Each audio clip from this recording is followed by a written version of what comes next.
everybody, it's Holly from Visit Brainerd, and today I'm here with Trent Baumann, who is a member of the Snodeos Snowmobile Club. And today we have a special treat. We are going to be going out onto the trail. Trent will be driving one of these. This is one of your groomers. Yeah, we got two of them. Two groomers. Yep. And we're going to be going out on the trail today just to do a little grooming. Yep. Maintaining the state park, the Crowing State Park. So that's the trail that we're going on today. Yep. We're going to hit that today. How many miles are we going today? I would say it'd be close to 15 to 20 miles round trip. Oh, that's not that bad. No, it won't be that bad. And you told me that's going to take about 3 hours? Or less. So what's the speed? How fast are we going? I know that we're not going to be zipping down this trail like snowmobile, but... Yeah, we'll be going probably somewhere around 8 to 12 miles an hour on average. Depends how bad the trail is, the conditions that, we're maintaining, of course. So we have to go maintain, fill in, fix, repair trails, believe it or not, from washable, etc. And we can elaborate a little more on that once we get in the Orange Beast. So it's funny because I have a list of fun facts that I wanted to just kick off this video with, and I already just now have a ton of questions, so I can't wait. I have never ever done anything like this before. How long have you been grooming? How long have you been a part of the club? I've been part of the club for about 4 or 5 years, off and on, volunteering, of course, and it depends on the snow and the conditions. Right. I groom. It varies. Like last year, I think I groomed 6 hours total. Okay. This year, I'm already over 32 hours in. Wow. Really dedicated this year. Well, it's been nice because we finally got snow early in the season. Right. This is not typical, have this much snow before Christmas, and here we are. We're actually got some of a base to work with. Yeah. So it's a good thing. Gangbuster year for snow this year. Yeah, it doesn't help that my snowmobile blew up this week, so No. I don't have a snowmobile. So if you're selling one, let me know.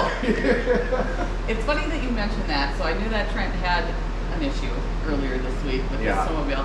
So earlier today, I went online and I was just curious, and I did a little bit of research. So I'm going to go through a couple of bullet points here, and I'm going to see what your reaction is. Okay, go ahead. I should almost do this as a Q&A to see how good you are.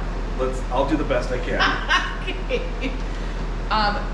Any idea what the economic impact is of snowmobiling? Oh my goodness! In the Brainerd Lakes area or nationwide? Let's do Minnesota. Oh my goodness! Do you have a number? Guess at a number of how much is spent roughly in snowmobiling. Yeah. I would say somewhere around 10 million. $1 billion is what I found online. I wasn't even close. But it's impressive. It was, yeah. Right. Okay. So economic impact of snowmobiling in Minnesota estimated at $1 billion spent each year, which is mind blowing. Any idea how many snowmobiles are registered in the state of Minnesota? I'm gonna take a stab and say it's a fraction of the boats, but I would say over 200,000. You're close. 220,000 snowmobiles are registered. Okay. Did you cheat? Maybe. Yeah. I need some help. The average snowmobiler, this one's for you. Okay. The average snowmobiler spends how much per year on snowmobile-related Hope my wife doesn't hear this. I'm glad this isn't a fishing question because I'd really be in trouble. This is also pending. I'd say all about sorts of things. A year. Yeah. A person. 10,000. $4,000. Okay. Jeez. I overshot. Do you spend 10,000? No. But after this week, it might be. It's an expensive week. Okay. So I also looked into it. There are 12 snowmobile clubs in Crow Wing County and Southern Cass. Okay. Any idea of how many miles of trails are in the state of Minnesota? Oh my goodness. I would have to say 150,000 miles. 22,000 miles of Minnesota trails. It's a lot. There are 700 miles in Crow Wing County. Okay. And this particular club groom is 107.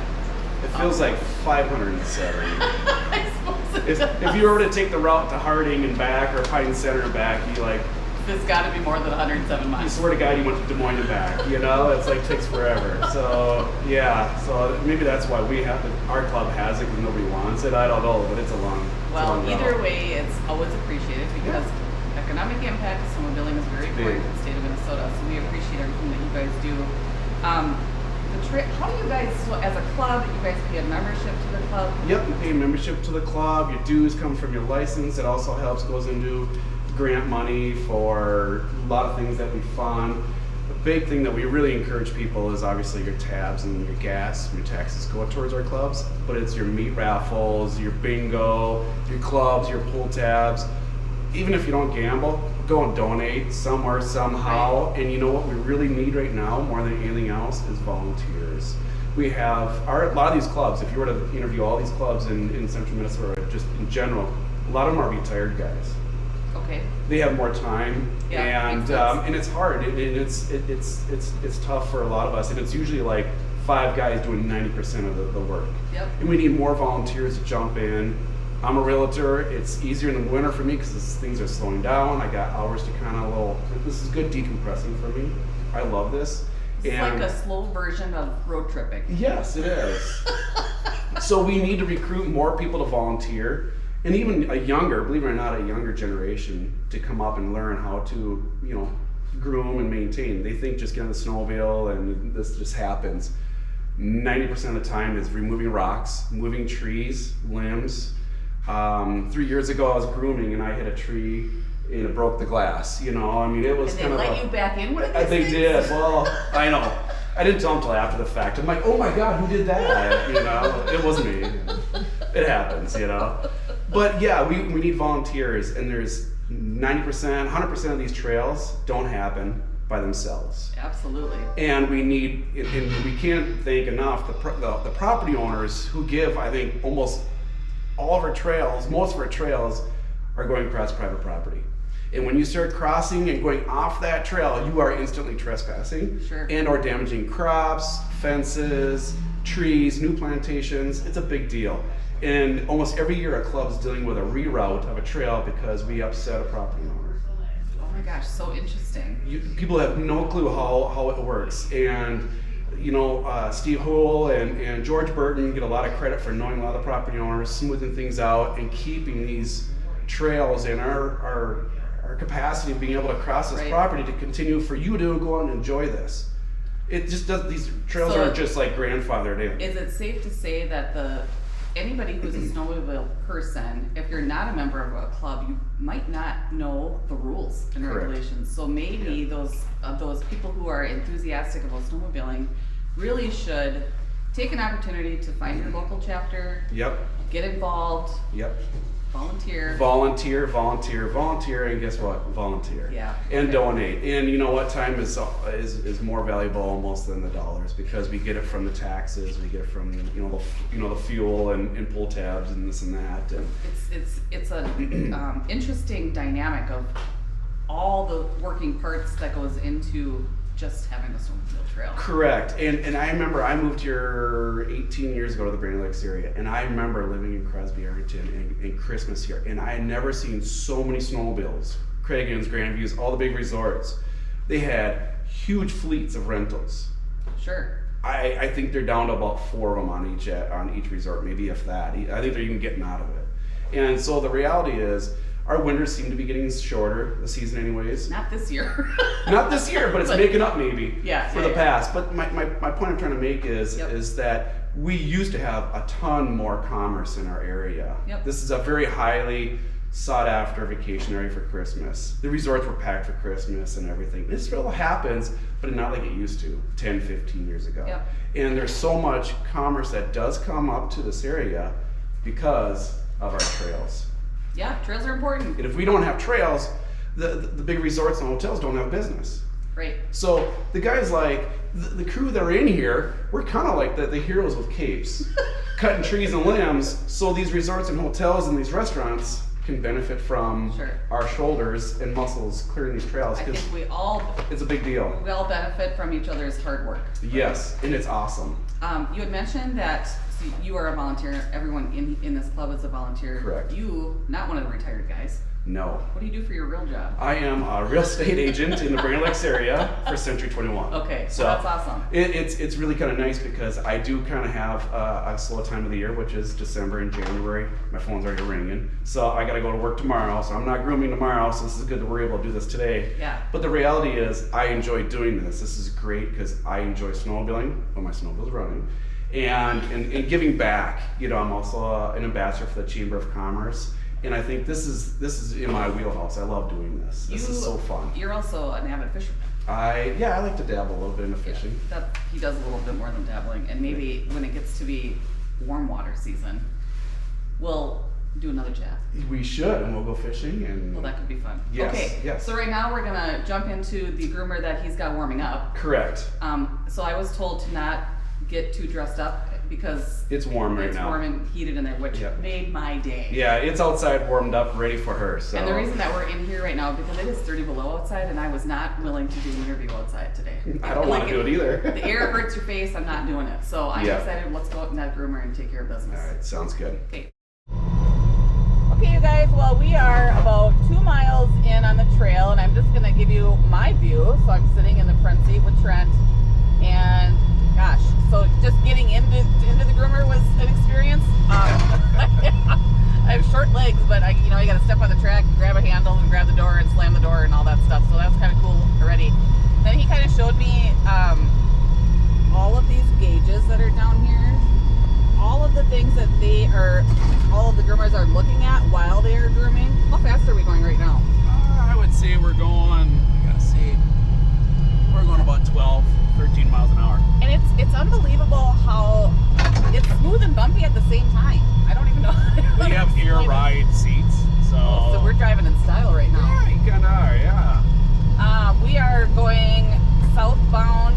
Right? Are we going south? We're going southbound on Business 371, south of W.W. Thompson. It's a little bit kind of going east. We are now crossing St. Matthias Road. Yeah. Okay. Any cars your way? No. Good. Clear here. I don't want to run them over, So it's interesting because when we get to the roads, he's got to do some adjusting to all of the things that are on the drag that are behind us, and this thing is amazing. Like it can pull out it can clean up a snow pile and like with nothing, no effort. No effort. What did you say this groomer costs? Let's put it this way. It looks like a big orange Lamborghini. How about that? But not quite as fast. Yeah, not as fast. Okay, we were chatting a little bit earlier about, I asked Trent, when is the ultimate time to groom? And do you want to explain a little bit? Sure. So, you kind of want to groom on, future, current, and maybe past snowfall. So right now, this is January 7th. Obviously, we've had 20 some inches of snow in the last two and a half weeks. We got a good base here. We're grooming as often as we can, but it also is dictated by how much traffic we've had recently on the trails and how much wear and tear on them, and where they get bumpy and there's holes and ridges and we want to kind of, with a lot of activity in our lakes area over the last week and a half, they're pretty rough. So we come in and we evaluate them day by day, and we'll groom depending on the weather as well, like the temps, and if it's really warm during the day, we won't touch them. But ultimately the best time to groom is in the evening for safety reasons. We got this big orange thing and it's flashy at night. We can see headlights and snowmobiles coming and going, and there's usually less traffic out, which is good for everybody. Yep, totally makes sense.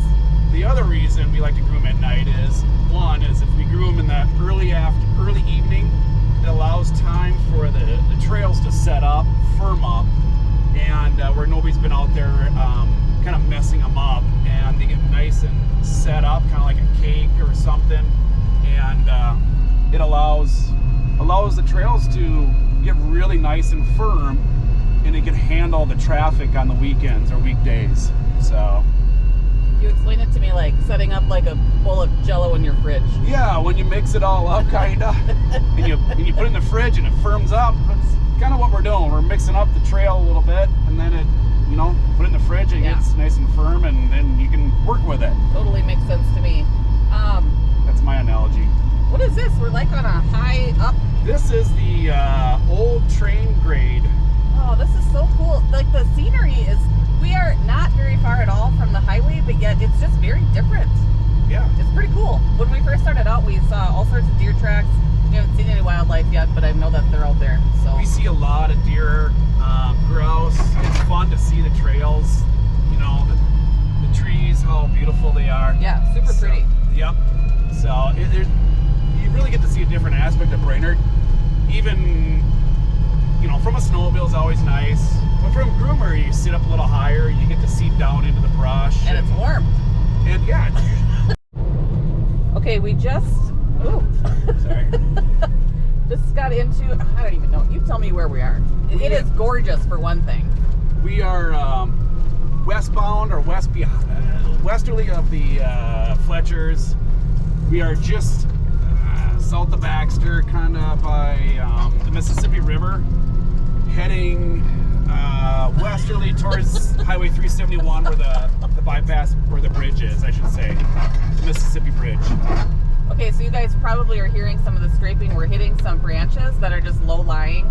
And one of the things that I noticed right away when I got into the cab was there's a chainsaw right in the front seat. So they have to stop periodically to do some tree trimming because it's a part of the trail. That's just part of what they do. Yep. And so Trent wanted me to record this just because it's super pretty, but it's also really, you use the word gnarly. It's gnarly because it's narrow. It's very tight for the groomer. And we're gonna test his skills is what we're doing. Oh my god, and I feel like I'm gonna fall through the window. Yeah, we're at a, I don't know, 6 degrees angle here in the woods, but yeah, it's very tight, you know, and you got probably a 40-foot mechanical machinery trying to zigzag through this forest.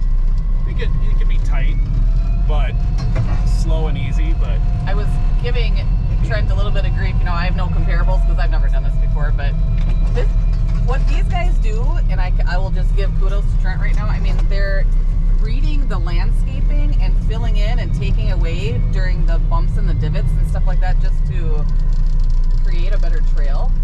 Smooth it out. It's insane what all they are doing all at the same time, and I'm just hanging on.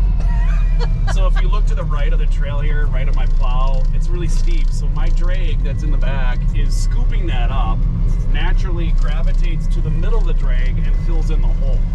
And you were explaining it to me, there's a bunch of blades on the drag that are put in the right angle just to make this work. Correct. So if you continue looking, can you see the little dip in the trail right there? I mean, I can. I don't know if they can on the camera. Well, I would assume that you could. Yep. It will go further and you'll see. So my intent is to take and fill in from the existing trail those holes with the base of snow that's there. So behind me, I'm digging down into the trail and filling in those holes with the drag. So when I come back, I'll be able to see that nice and smooth. Yeah, that's the true test. You know what you did when you come back. When you turn around, come back. So I was telling Trent too, I didn't know that this is just my ignorance. I'm not a snowmobiler, but I didn't know that a groom trail is completely smooth. Because quite honestly, I don't ever think I've seen one like that. They're just always used. You know, that's what you see on the side of the road and whatever. He used the word frosting, and it is. It's like frosting a cake. Oh my gosh. I promise you I won't eject you out of here. Okay, well you guys heard it. Yeah. It's like frosting, yes. It's like frosting. It's just cool. It's just something that I didn't realize that is what the snowmobilers wanted. Like I said, just because I've never seen it before. Yep. Or mashed potatoes. People, you can use that analogy. You kind of want to reposition it and pack it down and make it nice and smooth. So the whole intent is to maintain the trails, keep them smooth and safe for all experienced riders. There's a lot of young kids out here that are learning to ride, and if you get some bumps and stuff when they get crazy with the throttle and they're inexperienced, they could get hurt. And if we have a nice smooth trail system, it makes it easier for them to evolve into a good, healthy... It's a beautiful way to say it. Yeah, a good, healthy way of learning to experience snowmobiling. How about that? And we want them to love what they're doing. We want them to be outside enjoying the recreation that we have in this wonderful state of ours. Yep. So everybody plays a role, and certainly this is an important one. Well, the other thing too, Holly, is we want to be known for having some of the best groomed and maintained trails for the people from the Twin Cities or the surrounding area who are getting hotels, staying up here, whatever the case may be. These trails are getting touched on average 2 to 3 times a week minimum. Of course, depending on the elements and the snowpack and stuff. We try to groom as often as possible, there's certain areas and states and clubs that groom once a week. That's it. That's just all they do. For one, maybe because of manpower. They don't have enough people to do it. So I take pride in trying to get out as often as I can where my family allows me to get away. And my workload. Yeah. To, you know, help make this safe for everybody to have really good trails. You know, you can look down the trail and the lighting is beautiful. I mean, I've stopped and done some nice, just taking photos of my snowmobile. Yeah, and this is taking like a break. total photo op right here. It's beautiful. You don't know you're in Brainerd. This looks like up in Canada. You know, there's beautiful trees and the snow hanging off of them. When I was out here the other day. Oh my goodness. It's beautiful.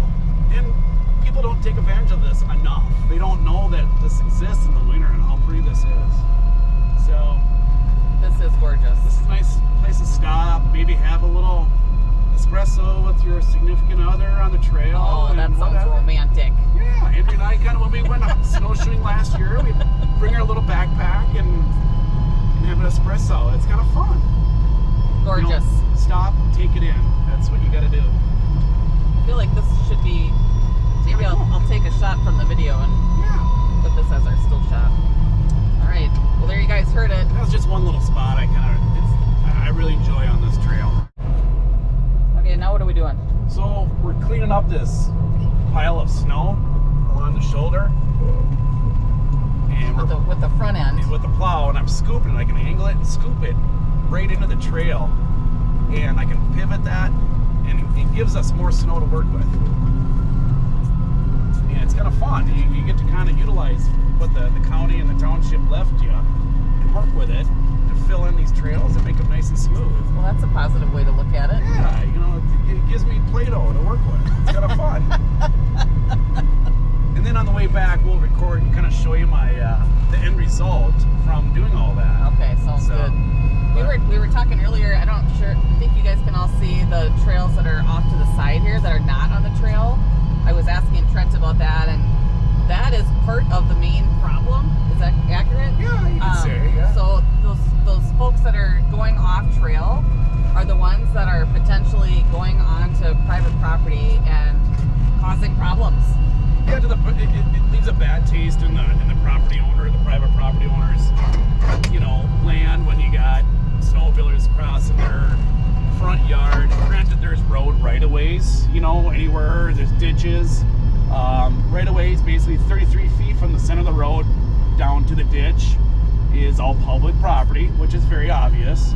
But when you kind of go down the ditch and back up into the private property, you're now potentially violating, you know, the rules and getting on private property where maybe a owner planted a bunch of pine trees to put a nice little wind block or whatever the case may be in that area. So this is just a courtesy reminder to please stay on the trail. Yep. It's okay to be in ditches. I love riding in ditches, the deep stuff, it's fun. But if you're using a trail to get to the ditches or vice versa, just a little common sense goes a long ways. Be mindful. Yeah, that's all. We're not asking for much. Sounds good to me. Thanks, Trent. What are we doing? You're gonna come down and you're gonna jump in the driver's seat. We're gonna go for a little spin. Absolutely not. Yep. Come on down. I mean, I'm kind of willing to try it. Oh, I'll let you. We did it in an open field, so you don't kill anything. We'll go a little ways.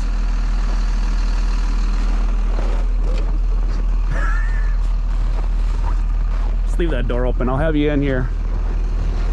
We're gonna help haul you in.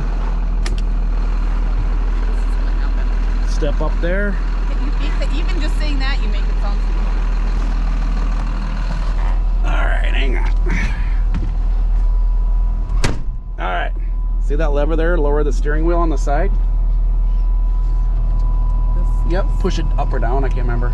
It should tilt. Oh. There you go. Right about there. Does that feel okay? I am nervous. Put your foot on the brake. Okay. We're gonna. Whoop. You are now driving, and Are you dealing with? I'll do the thing for a bit. So you go ahead and Oh, you can just let the foot off the brake. Just go ahead, just let go, and go ahead and drive. You'll get a sense of kind of what's going on. Right away, it's through the gate. Yep, through the gate. She's going through the gate. Got it. Stay between the poles, please. Oops, slow down. Oop. You didn't see that, thank God. Okay. Oh, did I? We're good now, okay. Let's see what happened. So, nice job, Holly. All right, so now we're gonna go straight and go ahead and kind of, you want the left side of the groomer kind of to smooth out that other side. So I'm running the drag for her. As you can see in the back, I'm raising it up and down. The steering wheel is very touchy. It is. It's hydraulic. Okay. There you go. Holly is driving a groomer. You know, it's like I've done this before. Yeah, she's a natural. I do need you to move over a little bit more to get all that drifty stuff on the left. So if you're gonna drive, you gotta be productive. So go over further to the left more. Further? Yep. Keep going further to the left. A little more. A little more. How do I know? I'll tell you what, until you hear something go bang. Yeah. That's Just kidding. super. So stay far, there you go. As far over as you I feel can. like I'm driving where I shouldn't be. No, it's okay to drive in the ditch. So, kind of see where I just came down, and now she's gonna smooth out some of the drifting on the other side. Listen, I'm not smoothing anything. I am just driving this thing forward. You're just turning the steering wheel. That's good. But yeah, obviously I have her in an open field. She can't run into trees or nothing. So all your all your pine trees in the Crowing State Park are safe at this moment. We'll see here in the next 200 yards, but Oh my goodness. we're coming to a little bit of a hill here, so we'll see how she does. Keep it straight. Don't veer. I'm worried about the sign. Oh, don't worry. Move left. Stay over. Yeah, good job. Stay far over to the left. A little more. There you go. You're doing great. Okay, Seriously, now. it's super touchy. It is. You're always like kind of overcorrecting. Yes. Okay. There you go. This is a little steep there for her, but we're going into a drift and cleaning it up. I'm controlling the drag. She's not, just for liability reasons, you know.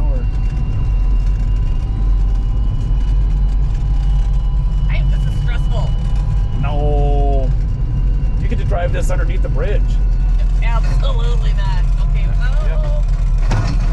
Oh, trees. Oops, sorry. So is it weird that I ducked? Yeah, it is actually kind of weird. It's your. Yeah, I do the same thing. I'm like, oh crap, you know, and yeah, I'm inside a cab. They didn't get me, but yeah. I had an uncle whose dog would do that underneath bridges. Yep.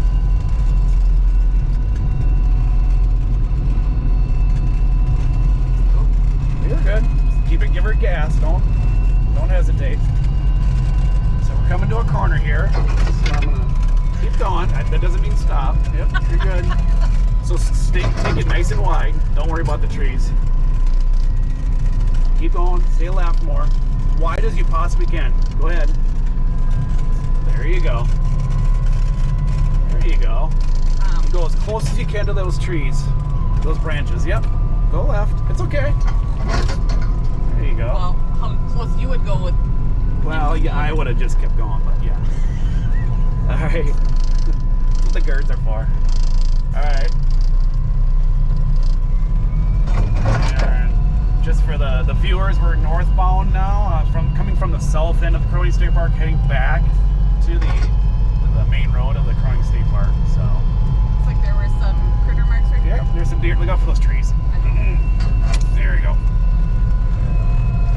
There you go. You're doing good. All right. Now you can step on the throttle. I got it. Oh, do you? Okay. All right. Here, I'll help. Okay, here we go. That'll lift the drag up a bit. Oh, you're doing good. One-handed. It's like Now you just need like a CB and a horn. You'd be like... CB. Yeah. Yeah, I'll use A my husband's walkie-talkie handle. or something. My husband's CB handle is Red Rider. Red Rider? I could change mine to Orange Rider. Helps that. You could. Orange Ghost Rider or something. Yep. So here we are, kind of coming into another corner here. She's gonna, you're gonna nice and easy, keep it nice and wide.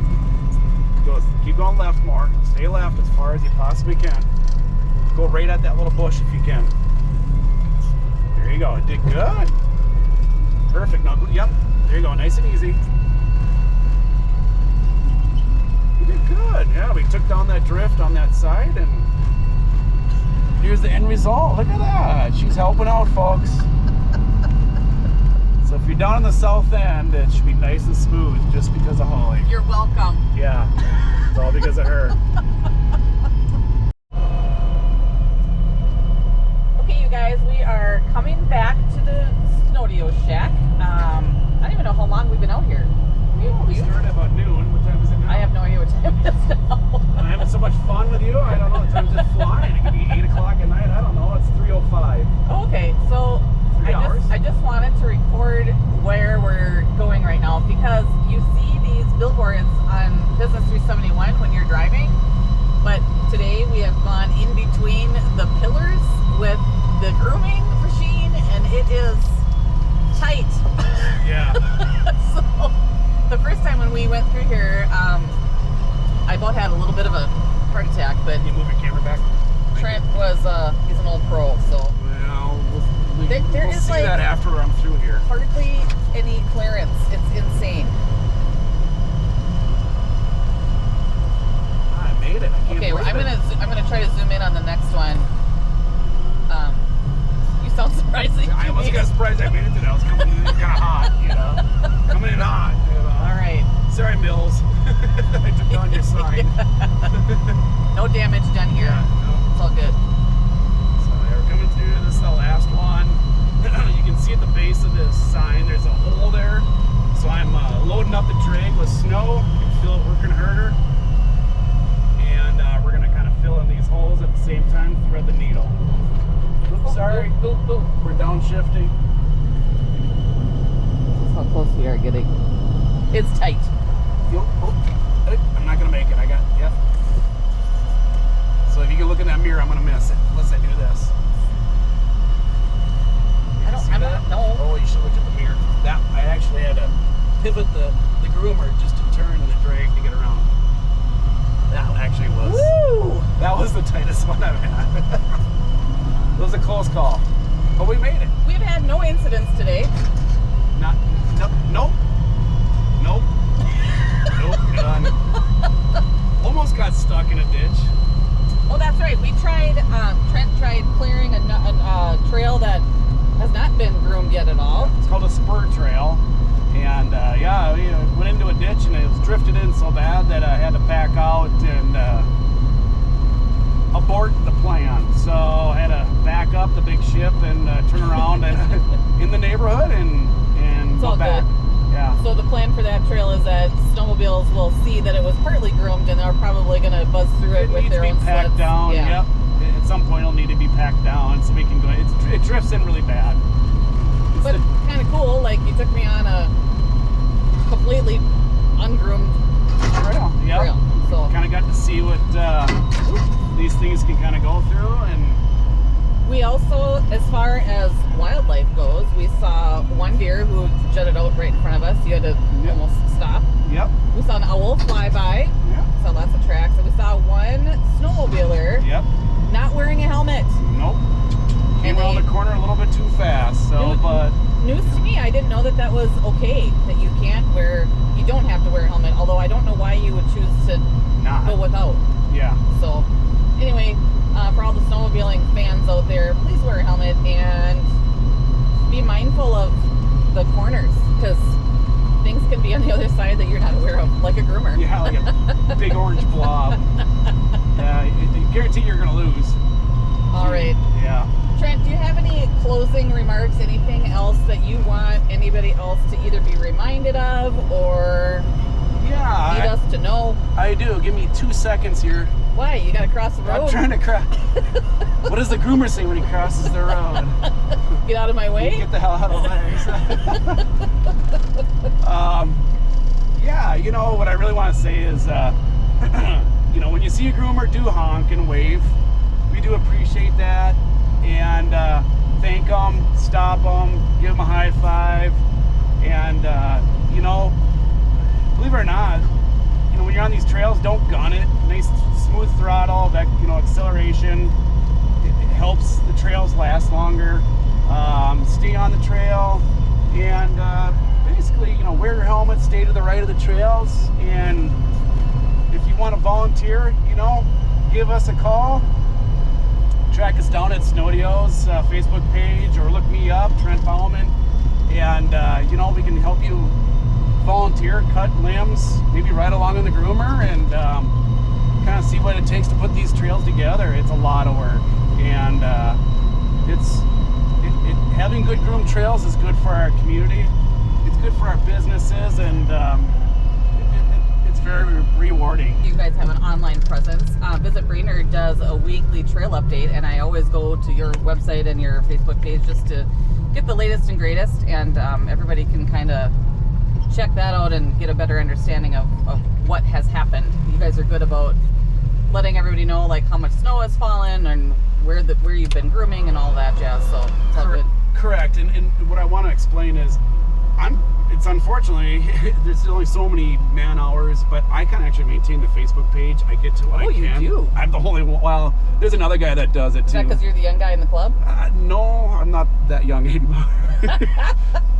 On average in the club, maybe, yes. But okay. Yeah, you know, I kind of maintain it as best I can. So I get to it when I can. I get reports from the rest of the groomers, Steve and George, the presidents, and the guys who are hands-on all day long. Yeah, it's a process. It's a process. And everybody's busy. They're busy. We get messages all the time, guys. Hey, I'm coming up from Elk River. Where's a good place to park and ride? Sure. And I try to get back to them as soon as I possibly can. You know, I'll tell them Northern Arboretum and whatever. But there's one thing I really want to encourage people. If you don't have it on your phone, on your smartphone, download, pay for it, whatever you can, the Polaris Ride Command app. And on that app, I think it's $4, whatever it is. On that app will show ATV and snowmobile trails. And if you zoom in close enough, it'll actually show the name of the club who actually maintains that trail. Super cool. You gotta zoom in far enough.